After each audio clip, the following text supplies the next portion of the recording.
شنو كيدير ركراكي مع اللعابه في الفيستير وفي الشوط الاول فاش كانوا غالبين وفاش خارجين كيعطيهم تعليمات؟ شنو قال لهم؟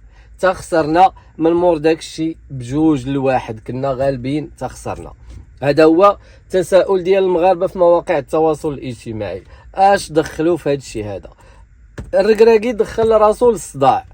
نورمالمون انت كمدرب ديال المنتخب الاول كتبقى اللور، تعطيتي شي تعليمات ديالك، هضرتي مع درتي شي مساعده للمدرب كتقولها ليه بينك وبينه، ولكن باش تدخل نتايا وانت تبقى تاثر اللعابه وانت تدخل في مكان اي حاجه انت تبقى تعطي التعليمات، هادشي هذا اللي ما فهموش المغاربه. انت كتوجد، حيت هذوك اللعابه اللي كاينين دابا هما اللي غادي يكونوا في المنتخب المغربي، يعني كتوجد لواحد المنتخب، ولكن باش تدخل راسك في هادشي هذا لا. المغاربه كاملين كيتسائلوا شنو